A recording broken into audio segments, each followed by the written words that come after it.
Au début de cette journée, je me présente devant le Seigneur avec tout ce que je suis, mon corps, mon histoire, mes pensées, mes désirs pour le monde et ma vie.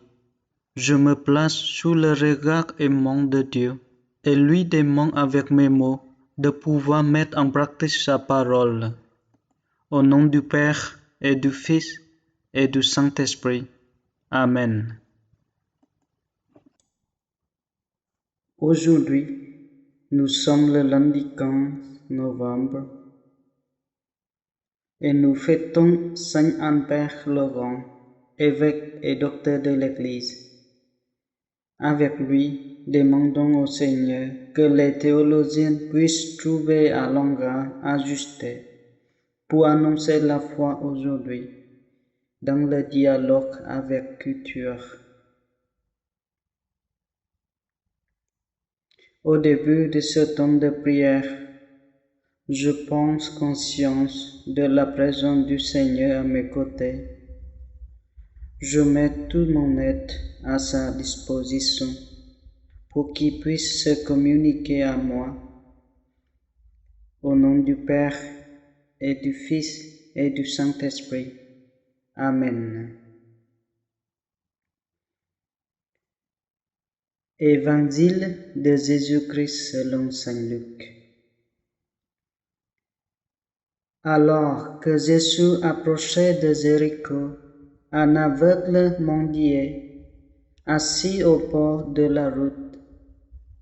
Entendant la foule passer devant lui, il s'informa ce qu'il y avait.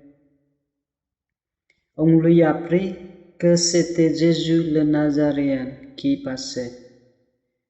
Il s'écria, « Jésus, fils de David, prends pitié de moi. » Ceux qui marchaient en tête le rabouaient pour le faire taire. Mais lui criait le plus bel, « Fils de David, prends pitié de moi. »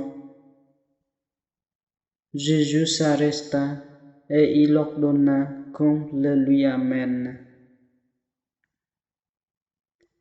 Quand il se fut approché, Jésus lui demanda, « Que veux-tu que je fasse pour toi ?» Il répondit, « Seigneur, que je trouve la vue. » Et Jésus lui dit, « Retrouve ta vue, ta foi t'a sauvé. » À l'instant même, il retrouva la vue et il suivait Jésus en rendant gloire à Dieu. Et tout le peuple, voyant cela, adressa une louange à Dieu. Acclamons la parole de Dieu. Méditation et contemplation.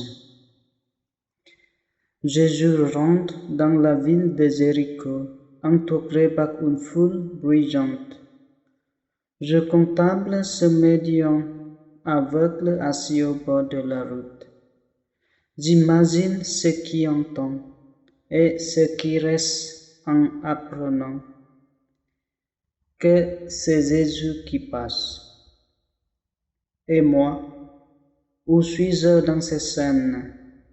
Suis-je au bord du chemin ou dans la foule qui entoure Jésus?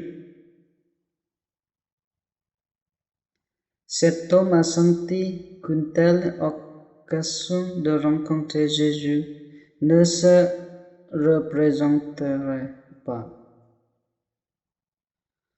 A cri jaillit de son cœur que personne ne peut faire taire.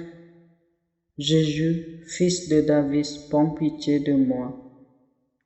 J'imagine que Jésus passe aujourd'hui devant moi, que j'ai envie de lui crier.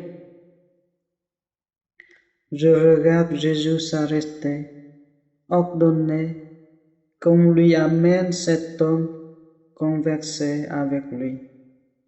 Que veux-tu que je fasse pour toi, Seigneur, que je trouve la vue. Je trouve la vue. Ta foi t'a sauvé.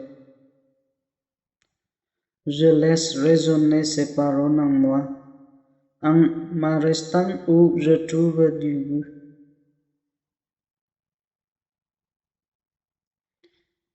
Je laisse à ton silence et j'écoute à nouveau ce récit en visualisant intérieurement les personnages qui parlent. J'imagine que j'entre à Jéricho aux côtés de Jésus. Après cette scène, je lui partage ce qui habite mon cœur à la fin de cette prière. Et je tourne vers Jésus, Seigneur, et je dis, prends, Seigneur, et reçois toute ma liberté, ma mémoire, mon intelligence et toute ma volonté. Tout ce que j'ai et possède, c'est toi qui me l'as donné. À toi, Seigneur, je le rends. Tout est à toi. Disposons selon ton entière volonté. Donne-moi ton amour et ta grâce. C'est assez pour moi. Amen. Que nos vies reposent sur le don de soi et l'attention aux plus petits. J'en parle comme un ami au Seigneur. Âme du Christ, sanctifie-moi. Corps du Christ, sauve-moi. Sang du Christ, enivre-moi. Eau du côté du Christ, lave-moi. Passion du Christ, fortifie-moi. Ô bon Jésus, exauce-moi. Dans tes blessures, cache-moi. Ne permets pas que je sois séparé de toi. De l'ennemi, défends-moi. À ma mort, appelle-moi. Ordonne-moi de venir à toi, pour qu'avec tes saints, je te loue dans les siècles des siècles. Amen.